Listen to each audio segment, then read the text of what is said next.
I'm Ella, a 27-year-old IT manager at a top tech firm. Most of my life happens at my desk.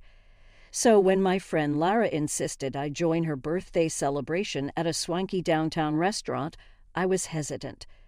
Little did I know the night would kick off with a splash, quite literally.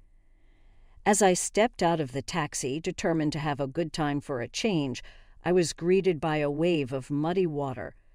Some guy in a flashy car decided the puddle next to me was his personal splash zone, just like in the movies.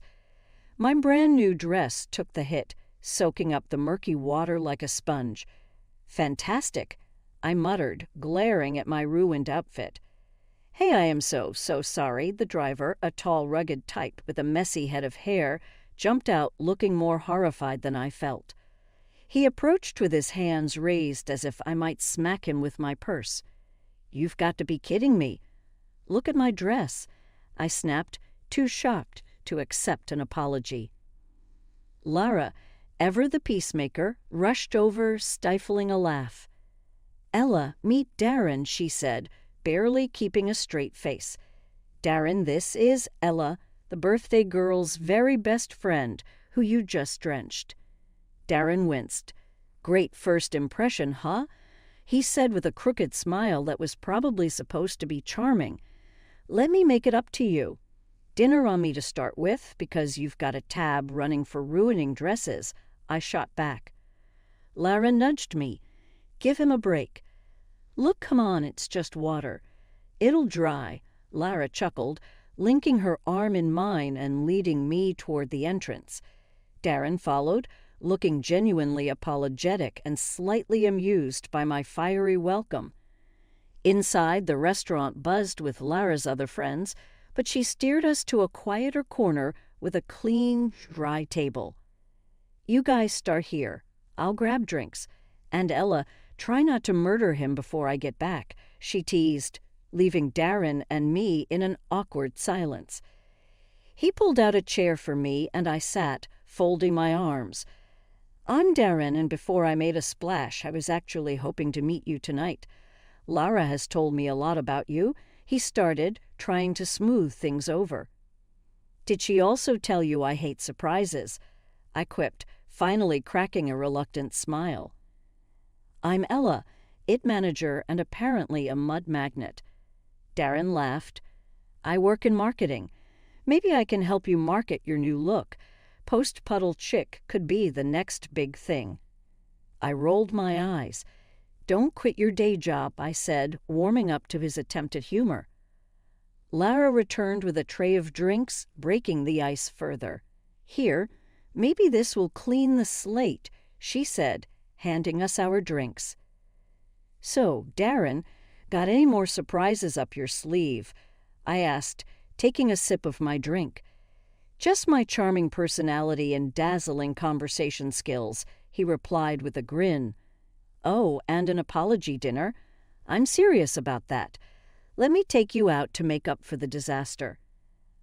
I considered him for a moment, his earnest face making me soften a bit.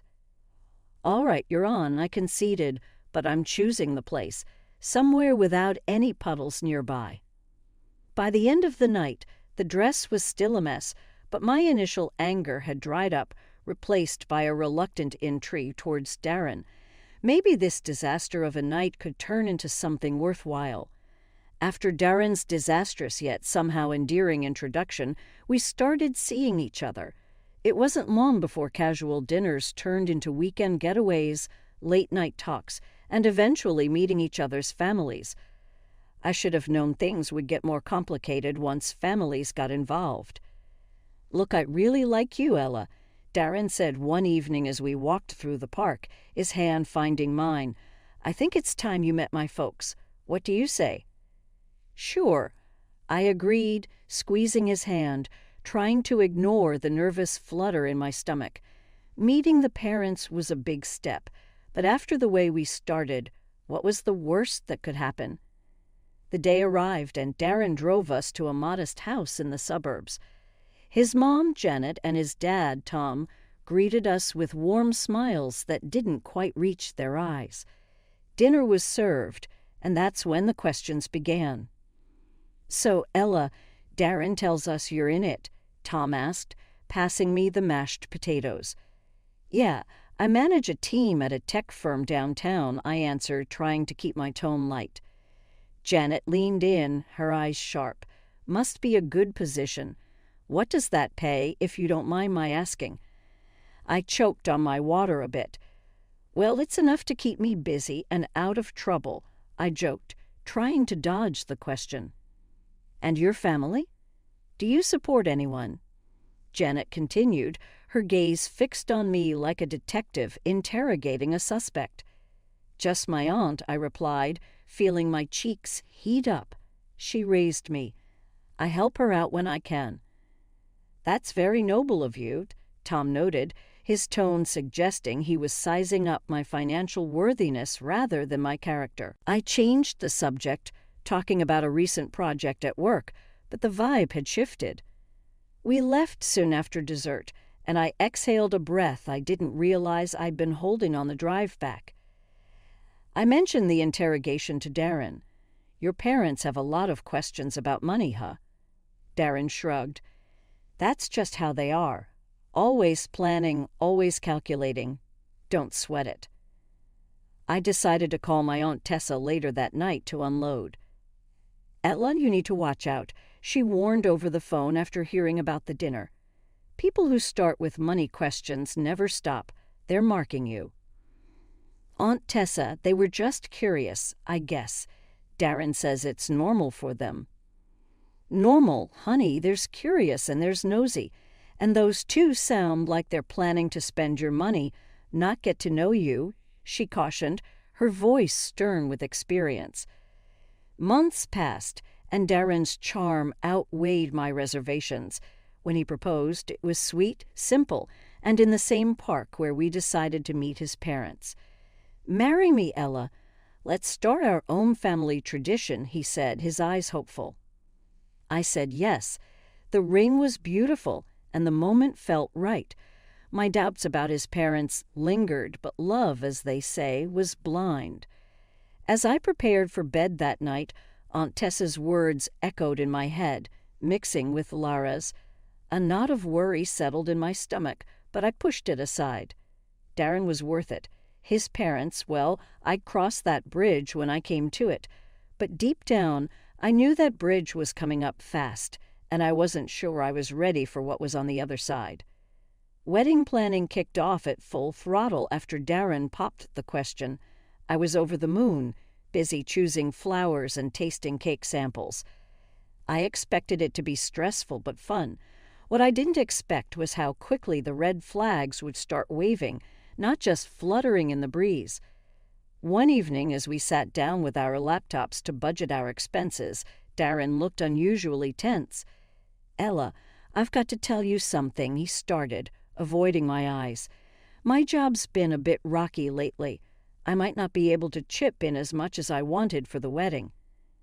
I raised an eyebrow, putting down my coffee. "Okay, how much are we talking?" He sighed, rubbing the back of his neck. "I can barely cover the band, maybe." "So what? I cover everything else. The venue, catering, photographer?" I asked, my voice sharper than I intended. Darren winced. "I hate asking you this, babe, but yeah, I think you'll need to, just until I sort things out at work." I leaned back, processing. "We can downsize, cut the guest list, cheaper venue." "No." Darren cut in quickly, a little too quickly. "I mean, my parents would be upset. They've already told everyone it's got to be good, Ella." My stomach nodded. "Fine," I said, finally, not wanting to argue, "but we'll need to stick to a strict budget." As the wedding day approached, the expenses piled up and Darren's contributions dwindled. His parents, Janet and Tom, were no help either. They had opinions about everything from the flower arrangements to the menu, but never once offered financial help or to tone down their lavish tastes. The wedding day itself was beautiful despite the behind-the-scenes drama. I managed to push aside my frustration and focus on Darren, who looked genuinely happy as he waited for me at the altar. The ceremony was perfect, but the reception was where things started to unravel. As we mingled with guests, I noticed Janet and Tom huddled around the gift table, whispering and pointing. Curious, I wandered over. "Everything okay here?" I asked, trying to sound casual. "Oh, Ella, we're just sorting. Some of these gifts will look better at our house, don't you think?" Janet said, her voice too sweet. I stared at her, stunned. "What? No, these gifts are for Darren and me." Tom shrugged, smirking. "Come on, Ella, don't be petty. We're family now. What's ours is yours and vice versa, right?" I felt my face flush with anger. "No, Tom, that's not how this works.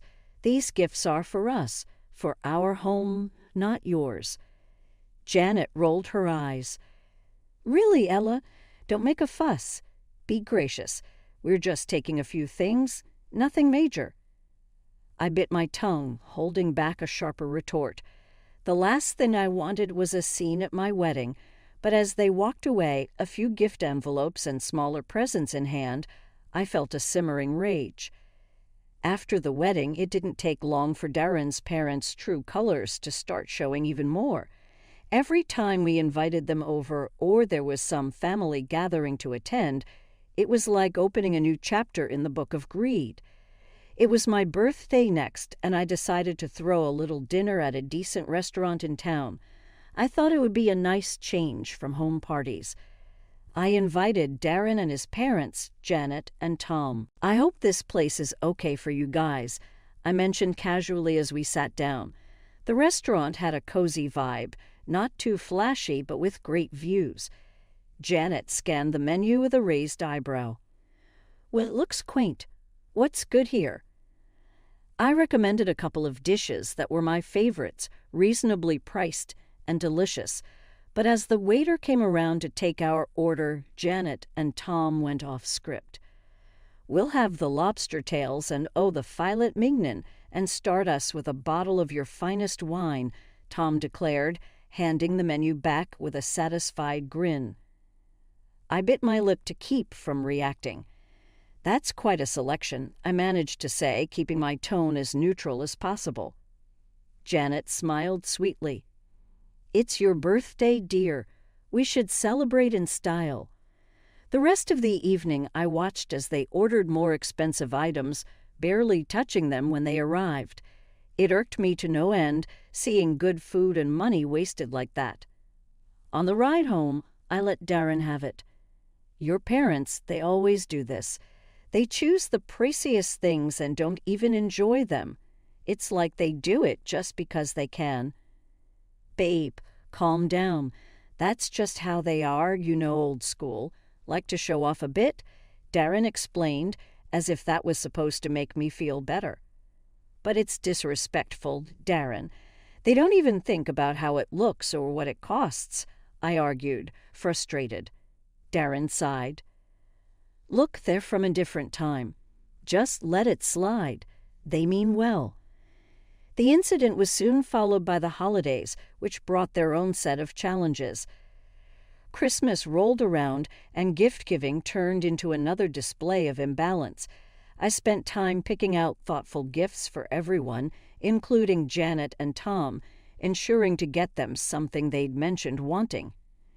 In return, they handed me a clearly last-minute discounted item still in the sale bag.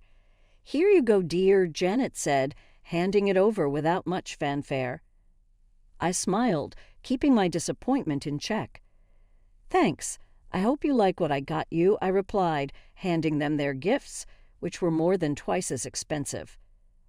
"Oh, how lovely," Tom said flatly, barely glancing at what was inside the package. The lack of effort on their part stung, especially when I saw the genuine appreciation from my friends for the simple but thoughtful gifts I had given them. Back home, I vented to Darren. "It's always like this with them. Expensive tastes when they're spending my money, but when it's their turn, they just don't bother." Darren shrugged, looking uncomfortable. "It's just how they show, Affection. A $5 scarf from the clearance bin isn't affection, Darren. It's an insult, I snapped, tired of making excuses for them. After dealing with one too many incidents of Darren's parents pushing their boundaries, I figured it was time for a change. When my big bonus hit, I knew exactly what I wanted to do.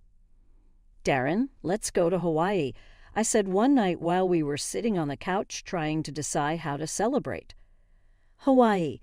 That sounds amazing, babe, he replied, his eyes lighting up. Just the two of us. Exactly just the two of us.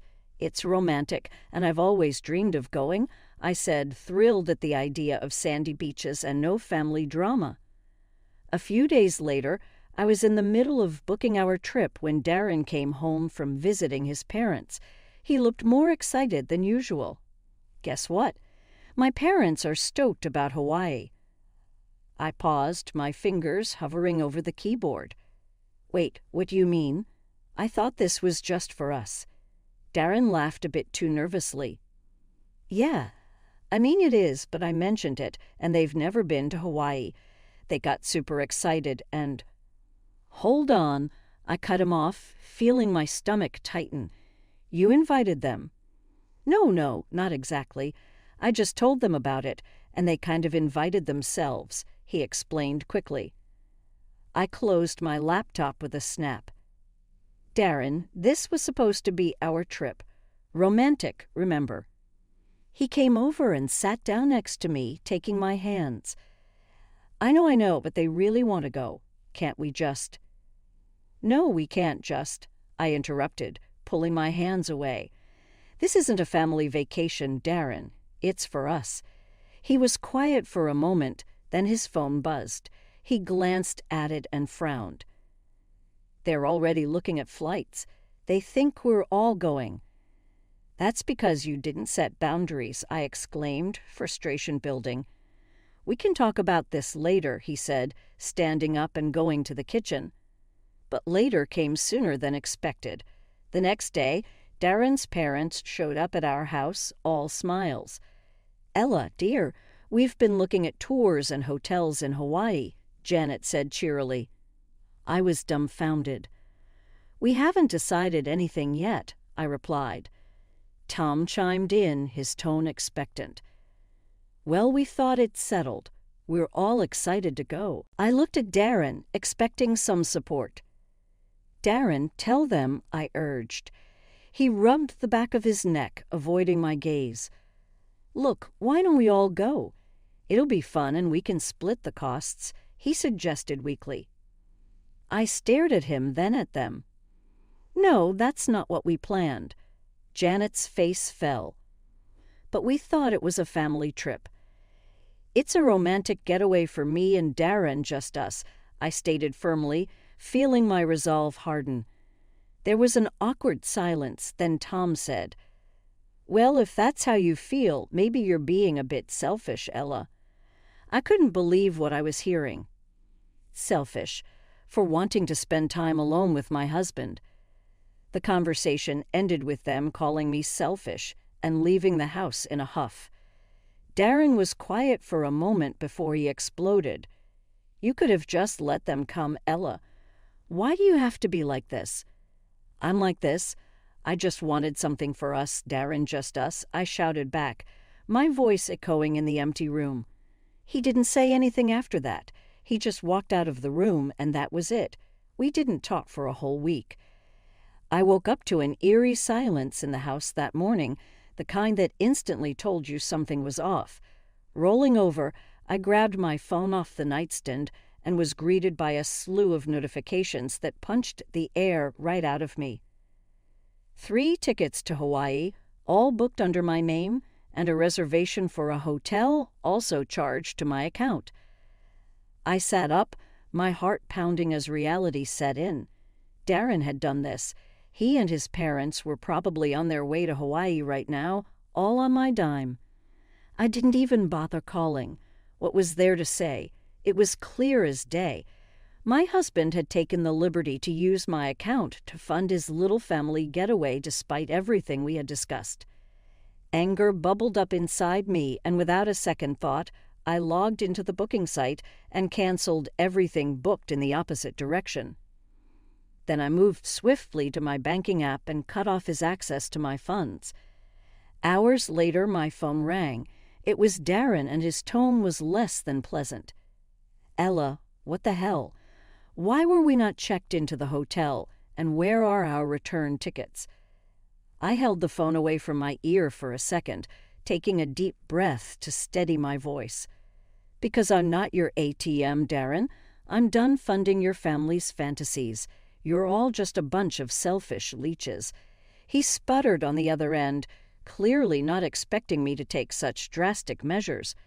"You can't just do that. We're stuck here now. If you don't fix this, I'll divorce you." I almost laughed at the irony. "Go ahead, Darren. Do what you need to do, but don't expect another dime from me." I hung up, my hands trembling with a mix of rage and relief. Almost immediately, my phone buzzed with messages from both Darren and his mom. Threats, pleas, accusations. They tried every angle, but I wasn't having any of it. I didn't wait around for Darren to get back. Instead, I called a lawyer and started the divorce process myself. It was rough knowing that a chapter of my life was ending like this, but there was no way I was going to stick around with someone who treated me like a cash machine for him and his parents.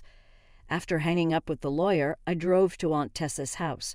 She opened the door before I even knocked, like she knew I was coming and why. "I did it, Aunt Tessa. I filed for divorce," I said as soon as I stepped inside. She just nodded, not saying "I told you so," but her look said it all. "You did the right thing, Ella. I know it's hard, but you're better off without someone who lets his family treat you that way." The next few days were a blur of sorting out my things and setting up a temporary life at Aunt Tessa's. I was starting to feel a bit more like myself, a bit steadier, when Darren showed up. He looked miserable, standing there on Aunt Tessa's front porch, a sad sight if I ever saw one. "Ella, please, can we talk? I'm sorry I messed up, but we can fix this." I almost laughed at the audacity. "Fix this, Darren. You chose your parents over your wife, used my money to take them to Hawaii after everything. There's no fixing that." "Ella, No, Darren, you just showed me who you really are, and I don't want any part of that life," I interrupted, crossing my arms. "You and your parents are cut from the same cloth. All take and no give. I'm done." Darren's face fell, and for a moment I almost felt sorry for him, but then I remembered all the stress and hurt, and the sympathy vanished. "I hope you figure out your stuff, Darren, but you need to do it away from me," I added, turning to go back inside. Aunt Tessa was waiting right by the door, having heard it all. She didn't say much, just took my hand and gave it a squeeze. "You're strong, Ella. Stronger than you think." 2 weeks after everything fell apart, I found myself sitting in a Stark law office across from Darren and his parents. The air was tense, charged with unsaved things and last-minute pleas. Darren looked worn, almost regretful. 2 weeks after everything fell apart, I found myself sitting in a Stark law office across from Darren and his parents. The air was tense, charged with unsaved things and last-minute pleas. Darren looked worn, almost regretful, but it was his parents who took the lead. "Ella, please reconsider this," his mother started, her voice dripping with a sweetness I knew was as fake as her sympathy. "We were all so good together. Remember the trips, the holidays." I couldn't help but scoff. "You mean the trips I paid for?